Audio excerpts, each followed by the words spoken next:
Welcome to the official podcast of Joey's Song. You know, at Joey's Song, we have one mission: raise as much money as we can so that research into finding treatments and cures for epilepsy can get the funding it needs. We would love your support. If you can subscribe and leave a review of this podcast, it will help more than you could ever know. If you have a couple extra mouse clicks left in you, go to YouTube and our YouTube channel, Joey's Song, and subscribe. There. In less than 2 minutes, with a couple of mouse clicks, you will have made it easier for others to find us and help spread the word. Now, if you want to do a bit more, head over to joeysong.org, consider buying a show ticket or some merch, or even making a donation. Thanks. You know, we'll beat this disease, and together we'll have some fun doing it as well. Join us. All right, let's do this.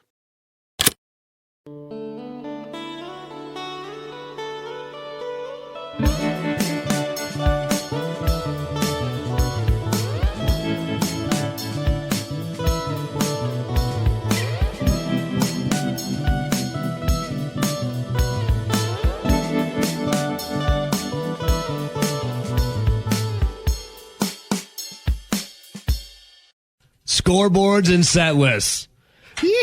My guy Mike from Joey's Song. Mike, good morning, brother. How we doing? Happy Friday. Happy Friday. I love every day, Mike. You know, every day, but Friday just a little special because we get to hang out with you. Well, yeah. It's great. And before, you had a beautiful topic I wanted to get to. We wanted to get to. Yep. Before that, I was raising awareness for something near and dear, obviously, to your heart, to ours as well. Joey's Song. Yep. So we have a charity. We put on concerts every year. We raise money to fight epilepsy in memory of my son, and we bring in Rock and Roll Hall of Famers and Grammy winners to do just that. And again, I say this all the time, but it's true. The Rolodex is amazing.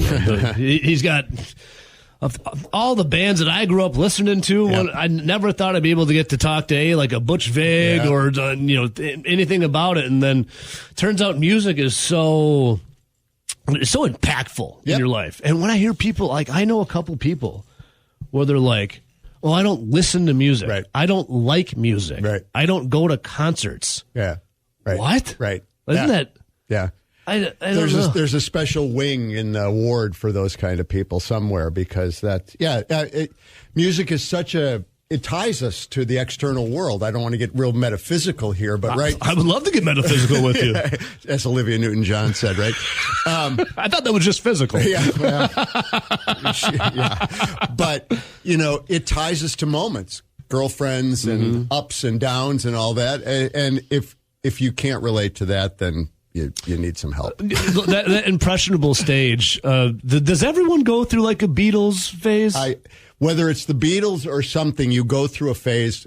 Like I said, I think that melds you to music. And there's some connective tissue here. There's for me, I'll buy some albums, and it's got to be an album that you can listen to start to finish without skipping a song. Right. And they always go back to I'd probably say around when I was 8 to 10, that range, and then into and you're going through a lot of changes emotionally in your mind, and your frontal lobe is forming. Yep. But there's moments that you associate with songs, and you're just like Smashing Pumpkins 1979. Yeah. That reminds me of a summer, of a summer of a first love, and this, there's all of these special little things. Was Butch Vig involved in? I can't remember which albums, or a couple of Billy's albums.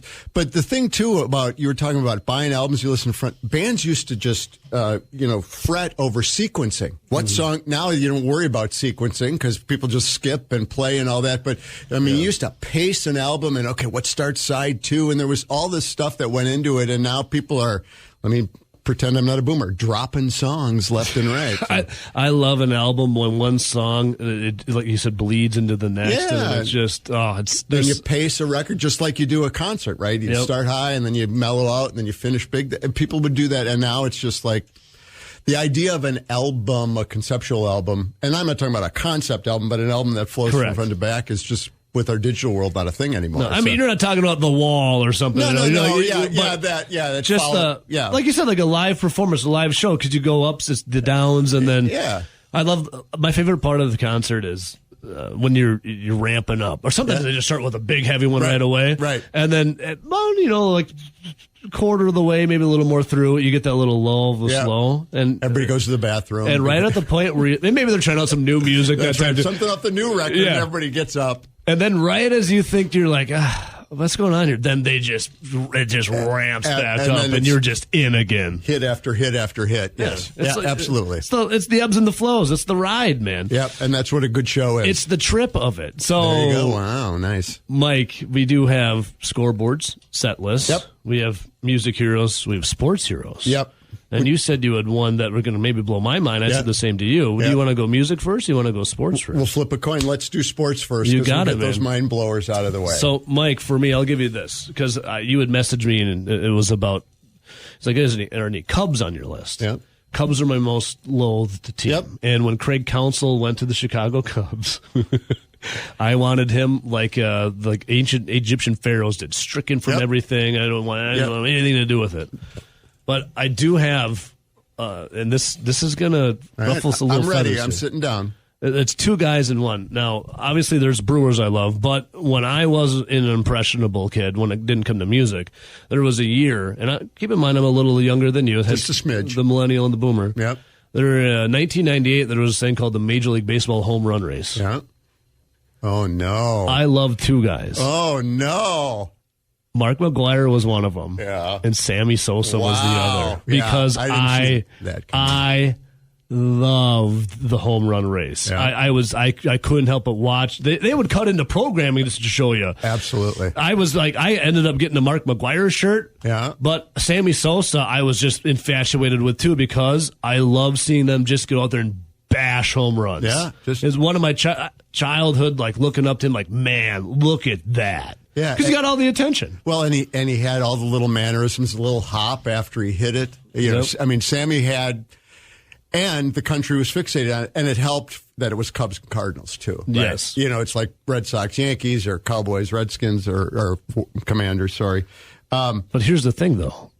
Eventually, heroes become a villain. Very quickly. Yeah. And Sammy Sosa, I mean, you're a Cubs guy. What's your stance on Sammy Sosa? It's time to welcome him back. Oh, okay. Yeah. You know, I mean, you got to pay the penalty, but the penalty, there's no such thing as there shouldn't be such thing as a life sentence. And they gave Sammy a life sentence. And part of it had to do with the rickets and all that. But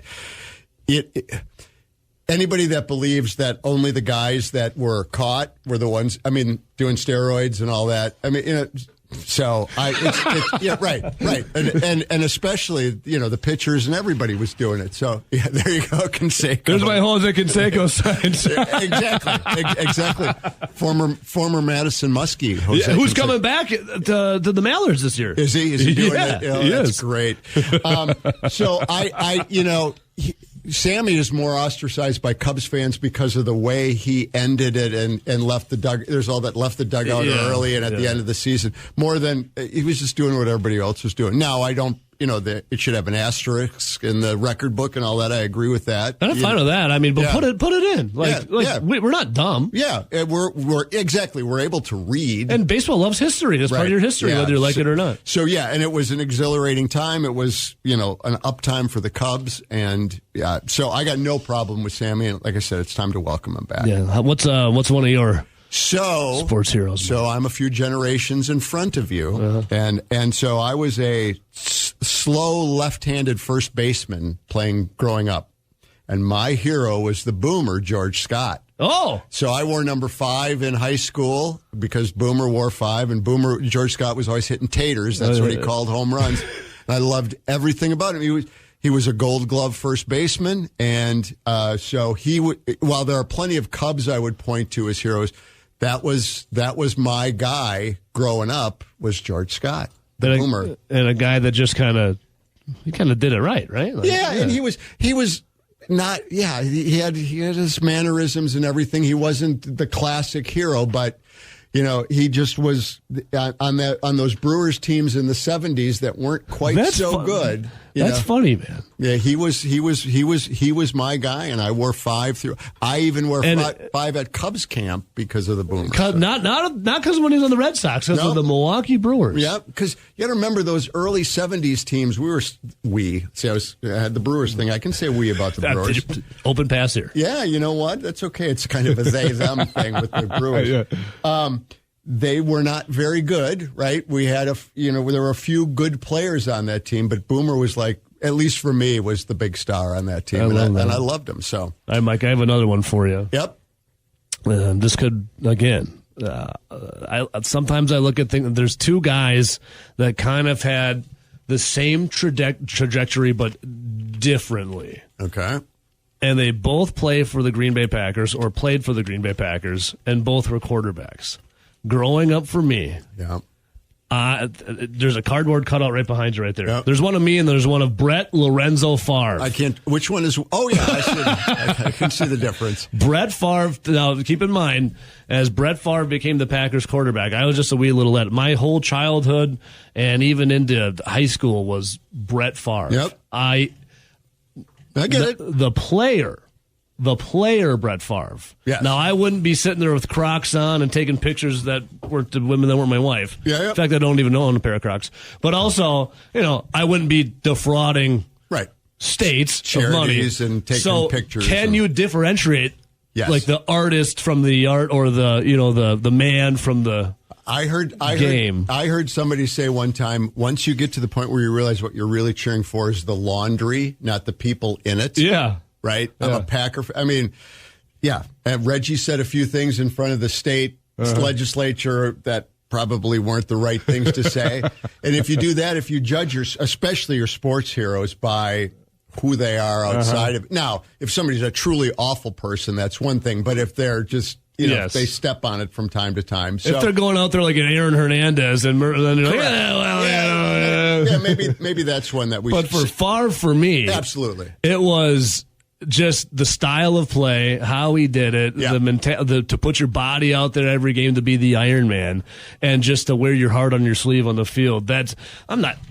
I'm not going to go buy a bunch of land in Mississippi and drive a four-wheeler around looking like I'm not going to emulate his life, but I love seeing what he did on the football field. And as soon as you separate somebody's ability to do amazing things athletically from who they are as a person, sports fan, it becomes a lot easier. And then on my flip side, I love Aaron Rodgers. Yeah. Aaron that's my guy. And I love Rodgers. And that kills me that he went cuckoo for Cocoa Puffs. Because he was the greatest quarterback I ever saw. See, I think a lot of people, I think Aaron Rodgers is a little misunderstood than anything. Yeah. I think he's misunderstood. There's a narrative that's painted that a lot of people, I don't want to say fall for, but they just don't agree with it, but they don't want to see his side. Like, for instance, the Darkness Retreat. Yeah. It's like, this guy's...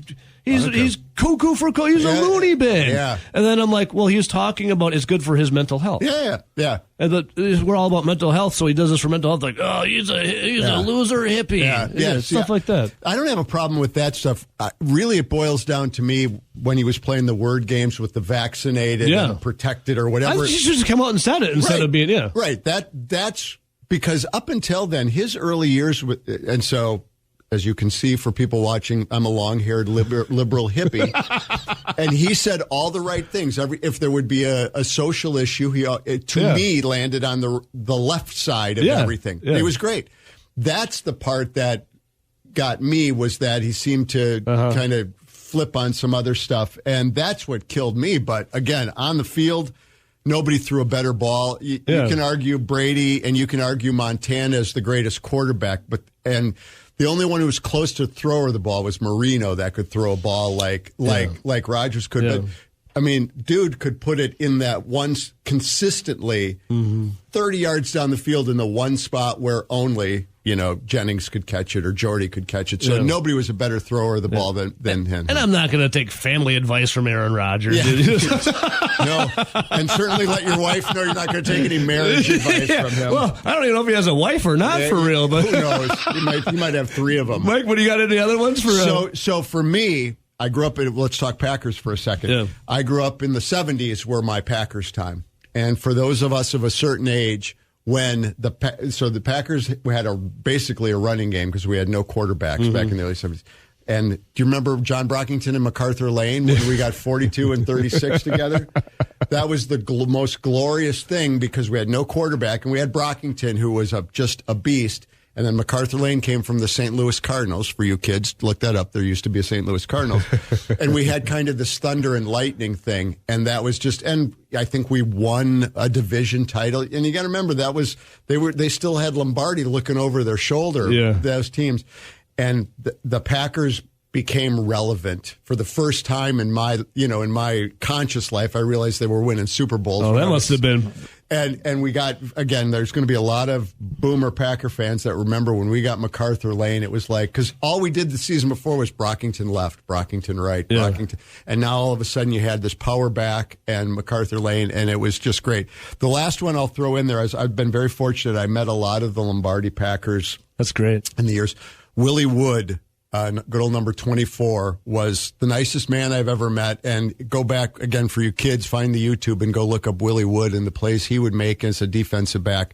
Just amazing. So, and there was just something that you can still feel today, but very hometowny about the Packers in those days, right? You know, there was this, they would be walking around Green Bay and you'd see them at the Piggly Wiggly and all that other stuff. You know, for the millennial I am and the boomer that you are, is it weird to hear me saying, here's my heroes, they're Super Bowl winners. Yeah. And then your guys are like, we are in the dark ages of Packers football. Yeah, I went through Lindy Infante and Dan Devine and Forrest Gregg and Bart Starr. Oh yeah. I went through the last little touch of Magic Man, then it was, and that was even before I even know what was going on, to Brett Favre and then Aaron Rodgers, and now we'll see what Jordan Love does. Yeah.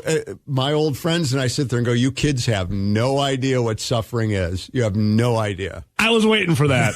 I was waiting for that. Yeah.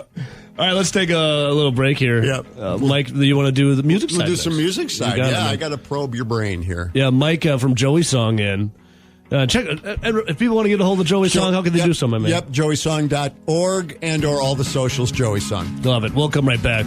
And we have the grilled cheese champion in the house, too. It smells good. You want to say hello over there? Hey, what's going on, guys?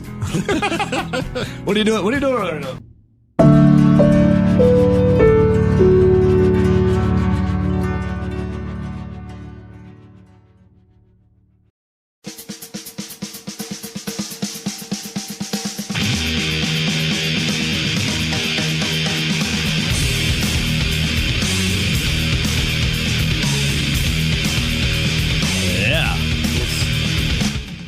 Turn it on and rip the knob off here, Mike. No, I'm telling you, dude.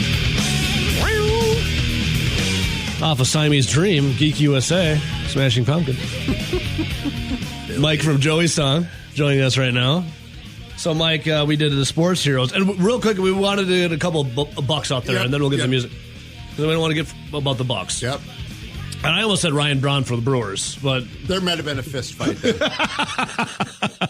The notorious Cub killer. No, but I did want to say I had a huge infatuation with a Vin Baker growing up as a kid. I wrote him a letter. Wow. Yeah, I asked him 3 questions. What's it feel like to dunk? What's your middle name? And what's your mother's name? Now, well, we could spend an hour on those 3 questions and why those were the ones you chose. He did not write back. I would guess not. He wrote back, yes, Marion and Marion. What's your mother's name? Same as my middle name, pal. So Vin Baker, I love me some Ray Allen too for the Bucks. Yep. And that was it. And how about yourself for the Deer? So again, for me, it was Kareem. I mean, Lou Alcindor days, right? Yep. And when he left. Talk about a heartbroken kid, right? Because he'd won that championship. They had the Big O in there and Bobby Dandridge and all these amazing guys. And the fact that as he was walking out the door, it was the little slam that Milwaukee isn't culturally fulfilling for him. All is forgiven because Kareem has become an amazing ambassador for the game and civil rights and everything since then. But when because that was the age I didn't understand that people could leave. Right, Packers were there for life. And you don't understand how the world works either when it comes to what he was talking about. How could you not love our state? I know, right? But the kid grew up in New York, and he is very worldly and a jazz guy. But a great actor, movie Airplane. Roger. That killed me when Kareem left. It just killed me. Yeah, Mike from Joey Song hanging out here, scoreboards and set lists. Mike, when it comes to we love our music, man. Yep. I've been a music guy out the womb. So I remember I would listen to WOLX, Good Times, Great Oldies. Yeah. So it was the only station that would come in when I was fishing down in Governor Dodge. And it was like Tommy James and the Shondells and Frankie Valli and the Four Seasons. And then I was infatuated with live music, too. Yep. So I know you. How'd you first get into it? My mom, it would be me and my mom. We were just on our own for a while when I was younger. And she would just be cranking the tunes. It'd be like Fleetwood Mac. Yep. It would be, just kind of mom rock, single mom rock. Yeah. And then I took to it, Yeah. That's how I first got into it. And then all of a sudden, at first I was like, well, I don't, you get into your kind of punky middle school years, like, well, I don't like country. It's not cool. Or I don't like that. Yeah. Then once you realize you get a little older, good music is just good music. Yeah. Well, you might hate country, but Willie Nelson makes good music. Yeah. Right. Good music is just good music. Yes. Agreed. Doesn't matter what genre it is. Yeah. Agree completely. Yeah. Yeah. And for me, it was, believe it or not, I would pretend I was this when I was young, right? In my bedroom with the two record players. Same. Yeah, so that was, and do the intro. Yeah. Back in the day when if you were a music DJ, you talked over, they'd have like the ramp. Right. Talk over the ramp. And on the 45s, it would say how much time, like 32 seconds on it, and you'd practice that so you'd get your pattern just right, just as the vocals came. Yeah. So we have that right here. And it's not on an album, but it's digital now. I can show it to you. No, but when I play my songs off YouTube, I'm all about hitting. It's called hitting the post. Yeah. Somebody call an ambulance. You just hit the post. That's right when you stop talking, the singer starts singing. And that's exactly what it is. So I was always into it, and then for me, I really got into it in college because I was offered a job at Church Key and Headliners, and what better Headliners. What better job than to DJ in a club when you're in college? I mean, I was already into music at the time. It wasn't like there was an awakening, but that solidified it, and then I made all these friends that have turned into rock stars and all that other stuff. And it's just, but what we were talking about earlier, it's such a connector to life, and it's a memory bank, and it's all those things. And again, like you were saying, people that say, I just kind of listen to music, well, then you're missing out a big part of being a human being on this planet. I don't understand just one song can't connect with you with a moment that happened in your life. Good or bad. Like if it's the bridge or the chorus or just like a floaty kind of intro coming in and how it just doesn't bring up memories of where you were when that happened. Or even a band that you feel like represents you in their style in both physical. Exactly. You're missing something. So what made me think of this is last week we were talking about the Hall of Fame. Mm-hmm. We talked about Wu-Tang Clan, and you were ripping off lyrics out of nowhere. I love the Wu. Yeah. What are your growing up now, not adulthood, but growing up, what are your musical signposts? I mean, what are the bands that were it for you growing up? So there's a moment for me where I remember vividly. I was at Walmart because that's the only thing Dodgeville had. And I remember cruising on in, and I heard a song on the station. I think it was 101.5, I want to say. And it was Dream On by Aerosmith. Oh, my goodness. And I'm like, this. So what year would this have been? It's probably 90. Okay, so it's a 20-year-old song by then. 25-year-old song by then. Correct. Okay. And I remember going to Walmart, and then I saw it was the red album with the wheel on it, the greatest hits. Yeah. And I had a little allowance saved up. I was a young lad. Yeah. And I said, Mom, can I get this? And she goes, hey, you want Aerosmith? Like, yeah. And then it was, Last Child that hooked me in. Yep, off of Rocks. So is it? And once I heard that riff, and then I started hearing more guitarists. Then I heard like ZZ Top. Billy. And then I heard a little, I remember hearing Pink Floyd. And it had to do with my brothers, too. My brothers were a little older than me. And my favorite thing then when I ever heard when they knew I finally was, because you like music, but when you get into music, my oldest brother, he was like, check this out. It was Alice in Chains' Dirt. There's something about Lane Staley. Yeah. And then it was Nirvana. Yeah. So it Smells Like Teen Spirit. Right.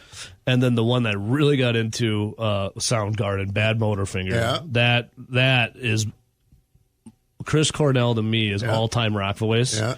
That's what I fell in love with the most, was the Seattle grunge scene. Yeah. I was huge Seattle grunge scene. And also was the time when I was really getting, your chemistry in your brain's changing, you're getting maybe a little, and I remember sitting at home listening to Down in a Hole, being like, "Why does my life suck, man?" Or Nutshell by Alice in Chains. Yeah. And then you got to realize, like, dude, you're like a 12-year-old kid. Right.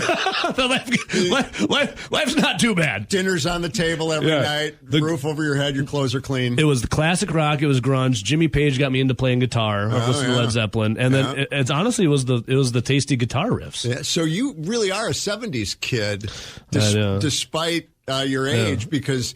I mean, Aerosmith is one of my signposts. As I grew up that music in the 70s, and for me it was the high school years is because when you're in high school, then also all the kids from all the other, well, maybe it wasn't in Dodgeville, but all the elementary schools kind of come together, and all of a sudden you're meeting all these new kids. Yeah, it wasn't in Dodgeville. Yeah, well, it was in the huge metropolis of Sun Prairie. All these people come together, and other musical tastes come in, right? Mm-hmm. It's not quite the United Nation, but it feels that way when you're in high school. And so it was those 70s guitar bands, Aerosmith, Queen. There's just something about the sound, though. Yeah. Because if you listen to music now, it sounds it's like overproduced. Yeah. Like it's when it's mastered. It's just like a wall of sound. Yeah. When you go and listen to the vinyl or the stuff that was done analog, right? You can feel the warmth, the nuances. You can hear the separation. You can hear the guitar. You can hear the drums. You can go, oh, that was kind of cool what he did there on the whatever it might be. It's like you look at a piece of thread and they all kind of intertwine. Yep. That's what it does. Yeah. And now you listen to music and it's just like a friggin' plastic cord that's like all melted together. And you're right on. The difference is the process it takes now to do it. The other thing that's gone away for me, and now I do get to be the old man yelling at clouds. I feel like I am too. Yeah, I was gonna have a conversation with you when we went off the air, son. You're a little too old. You're a little too young to be doing this.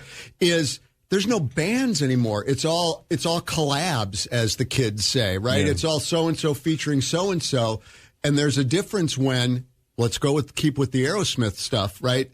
When a band is the ones that are writing, producing, arranging, and doing all that stuff. And so you follow, Aerosmith is a perfect example. First 3 albums are as great as any band's first 3 albums.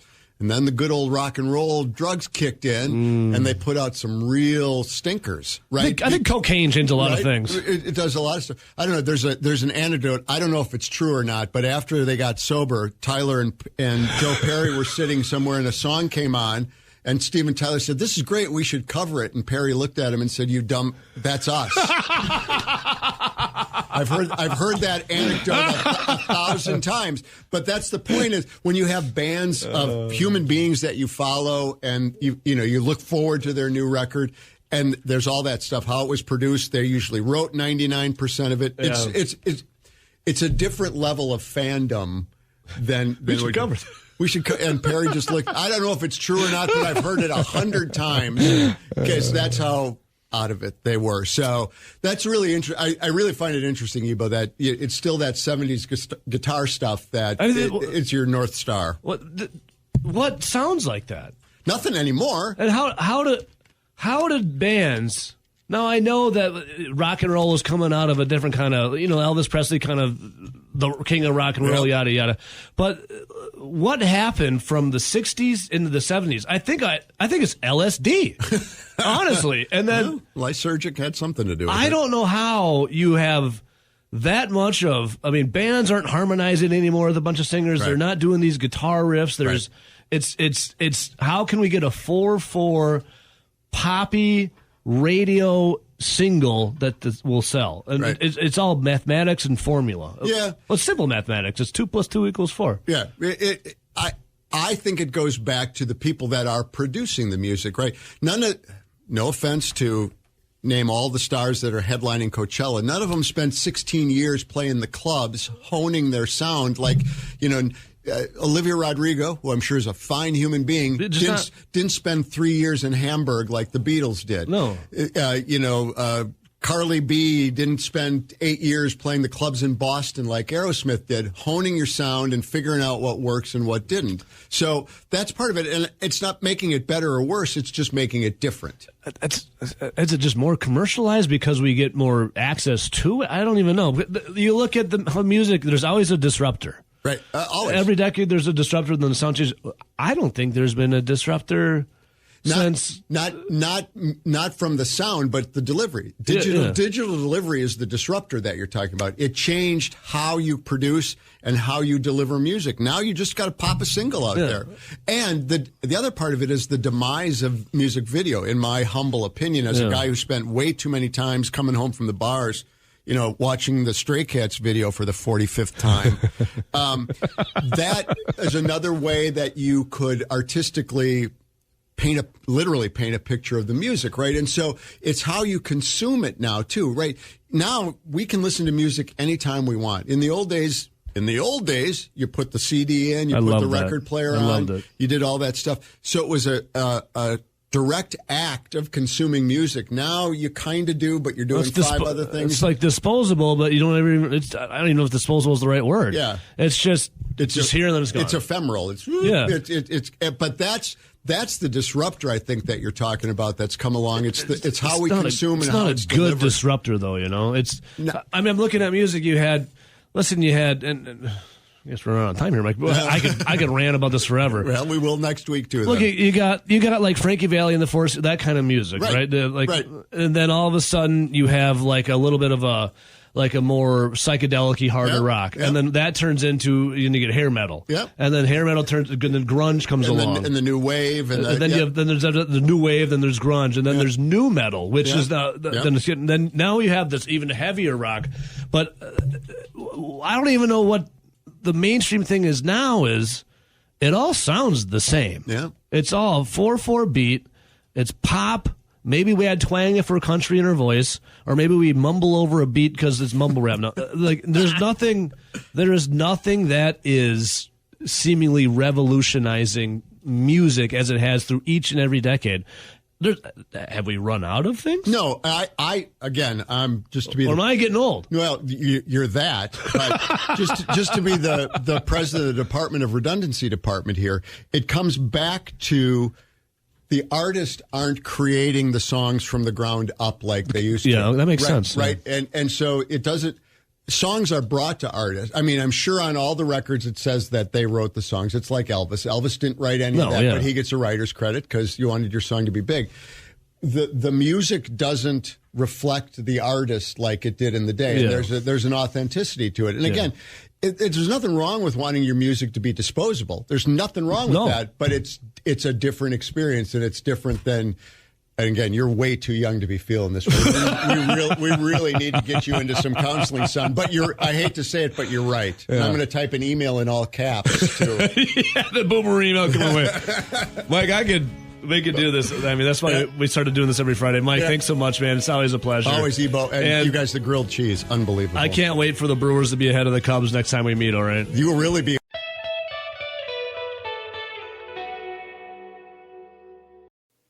Hey, thanks for sticking around all the way to the end of the podcast. A quick reminder, if you can give us a follow or subscribe on your favorite podcast provider and write a short review, it will really help us out. If you can head over to YouTube and subscribe to our channel over there, that's another big help. These simple acts make it easier for others to find us.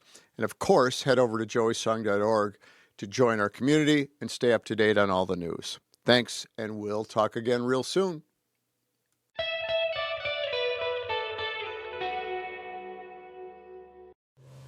Learn more about Joey Song by visiting joeysong.org. The theme music was composed by Sam Gamal, and Joey Song is a federally registered 501c3 charity. Thanks for listening.